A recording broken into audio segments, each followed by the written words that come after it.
I believe that the easiest thing to do is to begin something.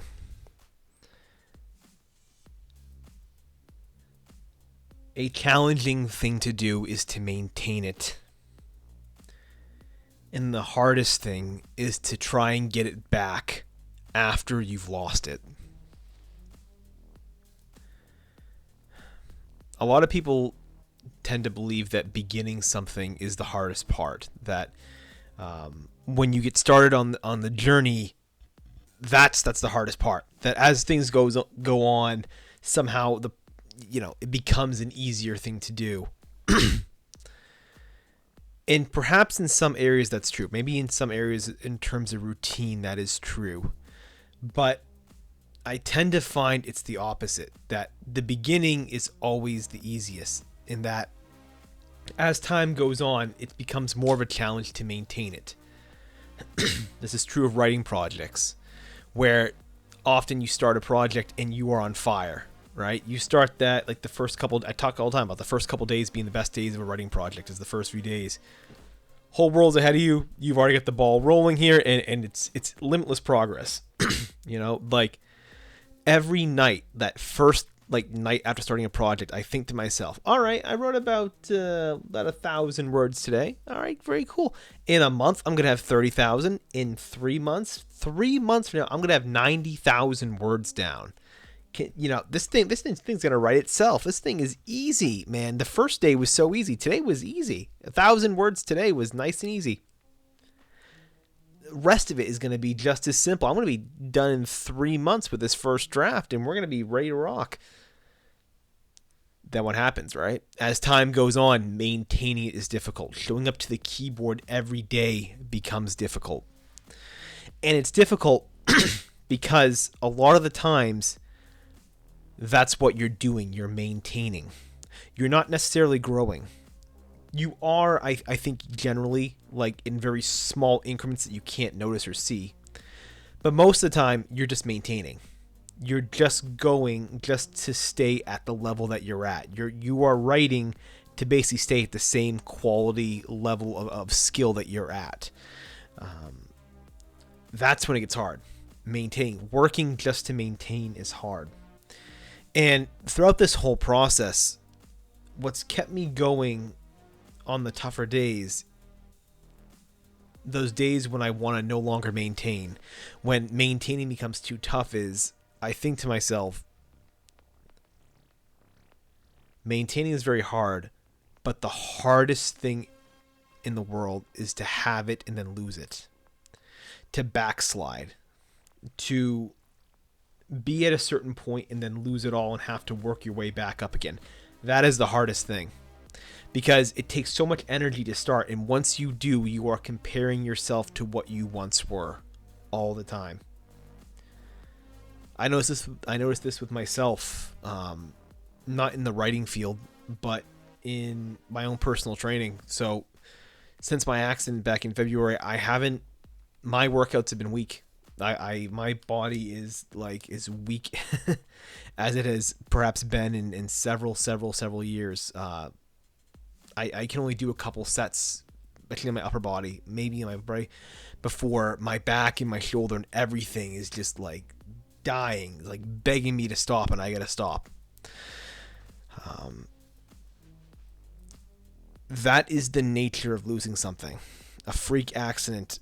And all of a sudden, I'm back to, I'm weaker than I was 2-3 years ago. 2 or 3 years of progress just basically gone. And it sucks. And every day I go back, I do it out of a sense of simply, this is my career path. This is my obligation. This is what I do for a day job right now. That's why I go back. That is why I do it. It is simply, I have no other choice, and it kills. It hurts. And to be honest, I don't know when it's going to happen that I'm okay again with where I'm at, that I stop comparing myself to where maybe I once was. I don't know if there'll ever be a day when I can bench press more than I did at my last competition there. You guys can check out that video, but can I bench press 350? Can I get back to going to that? I don't know. Right now, 225 for a couple sets of 5 reps is tough. Like that's very uncomfortable. It hurts. Um, it's tough. It's tough to lose it and go and have to work back to getting to where you were. And that's a big fear that I have with the writing process, is the idea that if I stop, well, am I going to be okay backsliding? Am I going to be okay coming back with less skill, having to work my way back up? Because whenever you take time away from writing, generally, unless it's like maybe 1 day a week or something like that, but any stretch, even if you go on vacation for a week and don't write, when you come back, those first few days are torture. You're fighting just to get back to your baseline, and maybe by the end of that first week, maybe you feel like maybe you used to. And so, yeah, it's maybe 4 or 5 days of suffering to get back to just where you were at. Imagine now taking a month off, half a year. It's scary. It sounds to me like a great torture. And it's an unfortunate reality of a lot of people that begin the writing process. I mean, most people that don't pay for any kind of college classes, they don't pay for any kind of tutoring sessions or anything like that, that don't have a writing coach. That's a very fortunate thing in a lot of these cases, because there's a lot of people who I was in school with. I was going through an MFA program with a lot of people, and I'm Facebook friends with a lot of them. Most of them have not written anything since leaving their MFA program. It is astounding how little people write after paying, $25,000 for an MFA. It honestly boggles my mind that people paid $25,000, hopefully wrote a book, wrote a short story collection, hopefully wrote a memoir, but more realistically, they wrote maybe half of it, maybe 25,000 words that are, really good and well-polished words. Congrats, 2 years, you get 25,000 words, 30,000 words in a degree, which, credentialing helps for teaching and all that stuff. But, it amazes me that you can walk out of something like that with that, 30,000 words and then just be okay never writing again. Like, just not writing, because, man, that would kill me to pay student loans back on that. That would kill me to just stop. But it happens.